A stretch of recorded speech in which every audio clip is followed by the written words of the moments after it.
परमशिवोऽहम्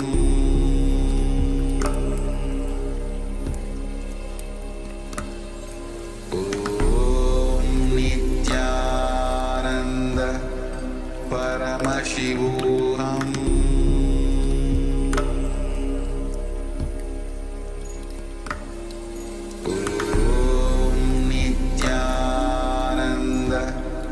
परमशिवोऽहम्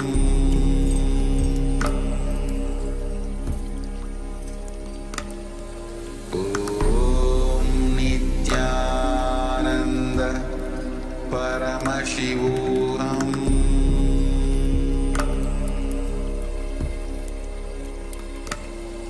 ॐ नित्यानन्द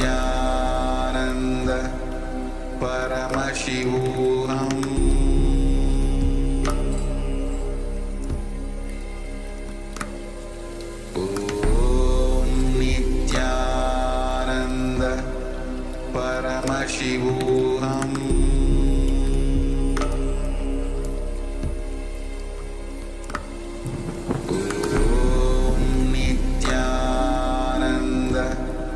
परमशिवोऽहम्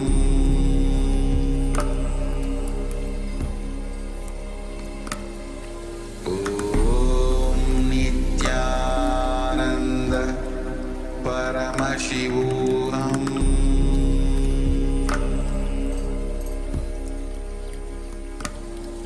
ॐ नित्यानन्द परमशिवोऽहम्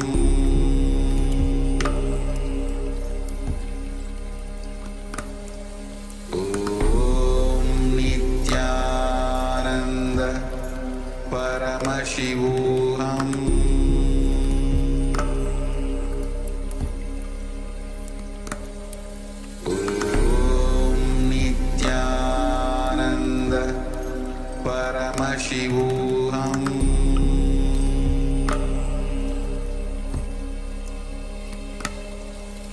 ॐ नित्यानन्द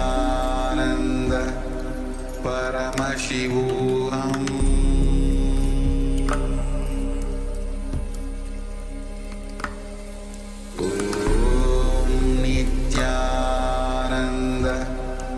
परमशिवोऽहम्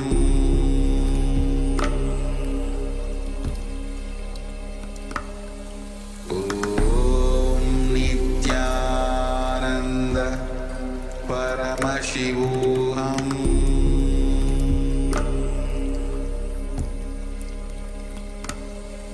ॐ नित्यानन्द परमशिवोऽहम् परमशिवोऽहम् ॐ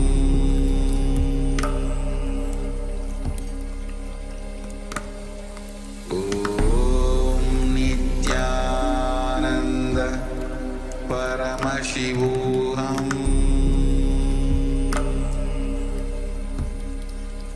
ॐ नित्यानन्द परमशिवोऽहम्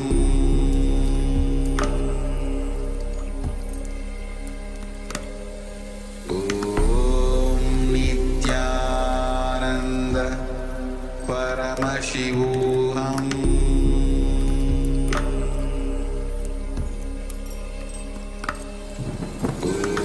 ॐ नित्यानन्द परमशिवोऽहम्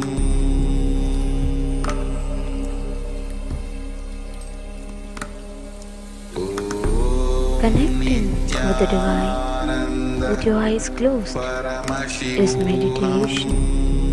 Connecting with the divine with your eyes open is darshan. Come, let us all now move from meditation to darshan. Slowly, very slowly. Please open your eyes.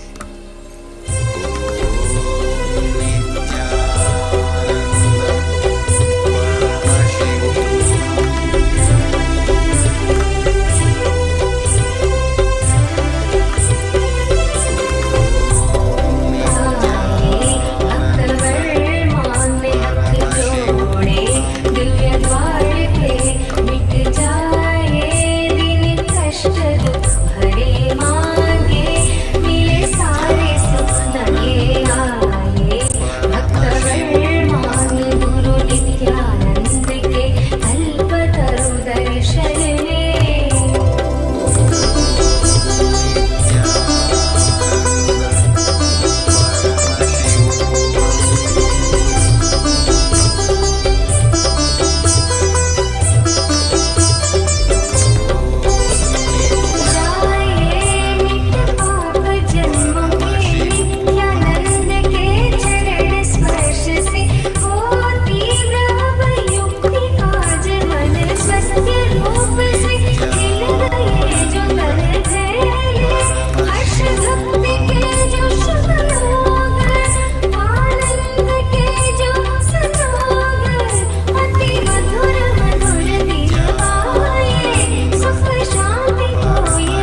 सदाशिवसमारम्भाम्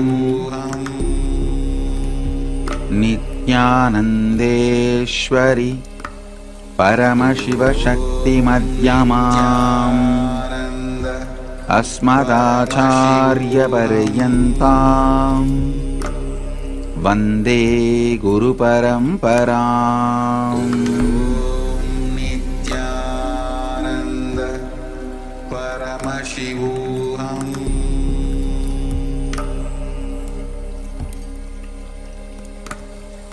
ॐ नित्यानन्द परमशिवोऽहम्। My blessings to all of you.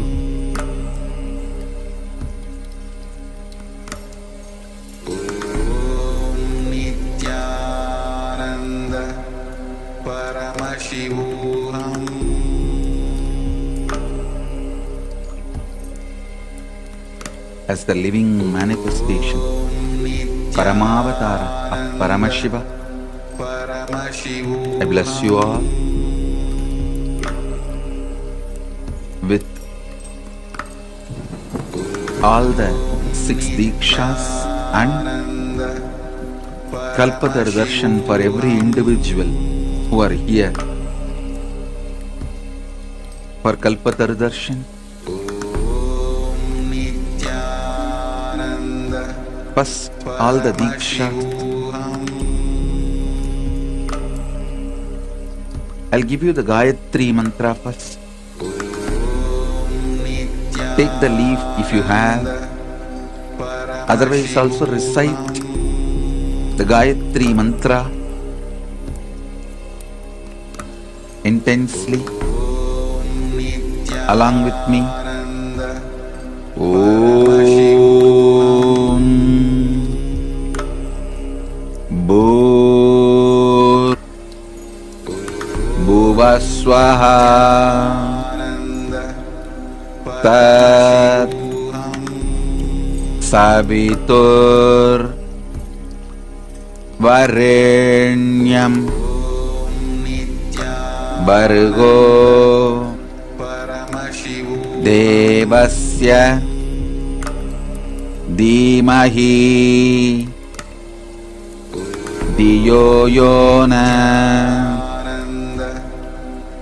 Prachodayat. Om Bhur Bhuvaswaha Tat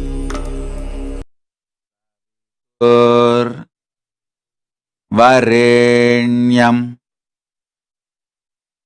Bhargo Devasya Dhimahi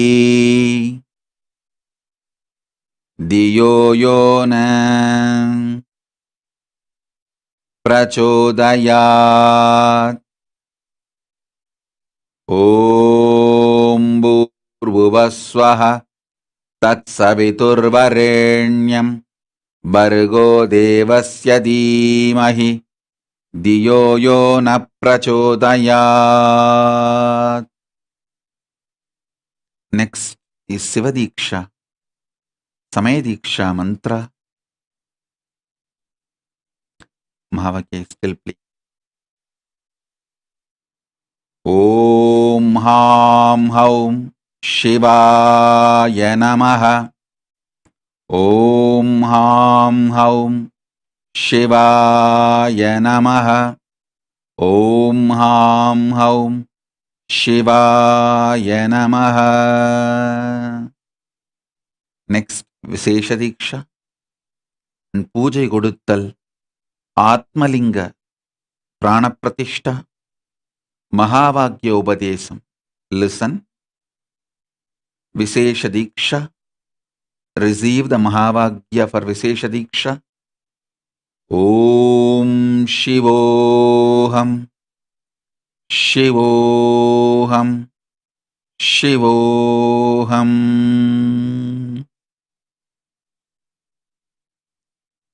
Next, Mahavakya Diksha. Listen intensely. Om Om. Om. Om. Om. Om. Shiva. Shiva. Shiva. Shiva. Shiva. Om Ham Haum Shivaya Namaha. Om Ham Haum Shivaya Namaha. Om Shivoham. Om Shivoham. Om Shivoham. Om Paramashiva. Paramashiva. Paramashiva. Paramashiva. Om Paramashivoham. Om Paramashivoham. Om Paramashivoham. Om Nityanandam. Om Nityanandam. Om Nityanandam. Om Krim Nityanandaya Namaha. Om Hrim Nityanandaya Namaha. Om Hrim Nityanandaya Namaha. Om Nityananda Paramashivoham. Om Nityanandoham. Om Nityananda Paramashivoham. Om Nityanandoham. Om Nityananda Paramashivoham. Om Nityananda Paramashivoham. Om Nityananda Paramashivoham. Om. Om. Om. Om. Om. Om Nityananda Paramashivoham.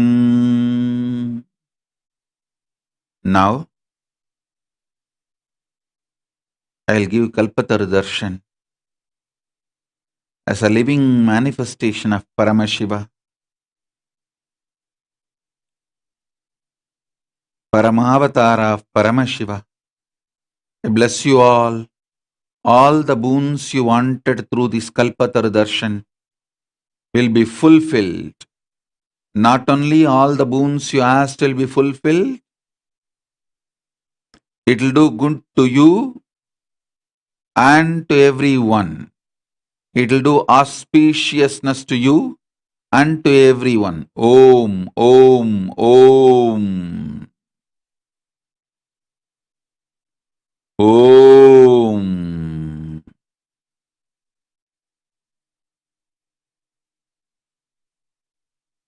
I give the Kalpataru Darshan to all of you who have attended the Kalpataru program and who have joined for Darshan through YouTube, Facebook, social media, through internet and internet. Om. Shri Nitya Digambarananda. Tatas. I give you the power of intuition. You will manifest wealth. Om. I give you oneness and bhakti. Om. Kunal Parekh. Tatas. You will be able to make it for Paramashivoham level 3 and I will liberate your grandmother. Om. Aditya Zaveri. Tatas.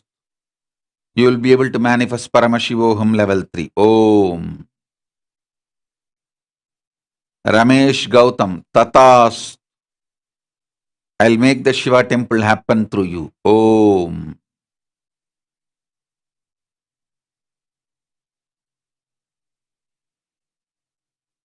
Sheetal Sheval, Tatas, you will manifest Paramashivoham.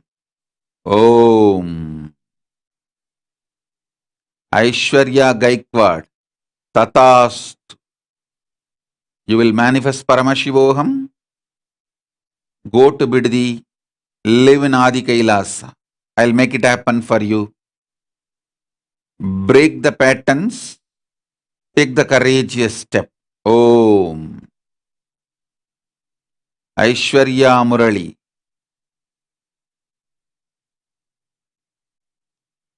I'll clear all the obstacles. You will be able to make Paramashivoham for your life. You will manifest Paramashivoham. Tatastu. You are asking for you to be among my chosen 108 ones. Then you need to make me as the only priority in your life. If you make me as the first priority, it's good. But only if you make me as the only priority in your life, you can be part of the 108 one I have chosen. So drop everything, make me as the only priority. Go to Adi Kailasa, have training, you will reach Kailasa, you will be in my feet. You will be part of the 108 chosen ones. Om. Charulata Rastogi, Tatas, you will have Paramashivoham. Om. Akanksha Bishal, Tatas, you will have wealth and Paramashivoham 3. Om.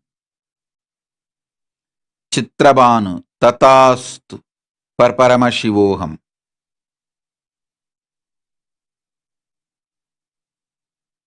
Blessings for Purna. Om. Deepa Sinha, Tatastu for Paramashivoham. Om. Ganga Gautam, Tatastu for Paramashivoham. Om.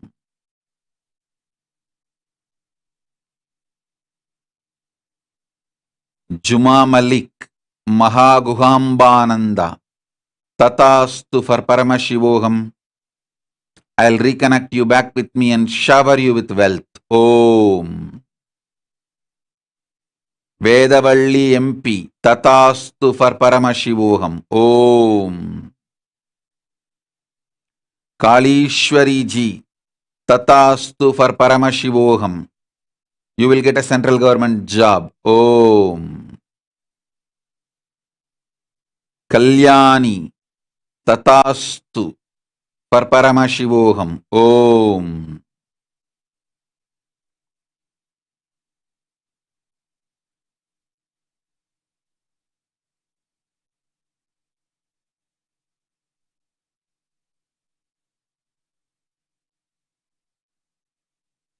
Gatyayani Krishna, Tatastu for Paramashivoham. Om.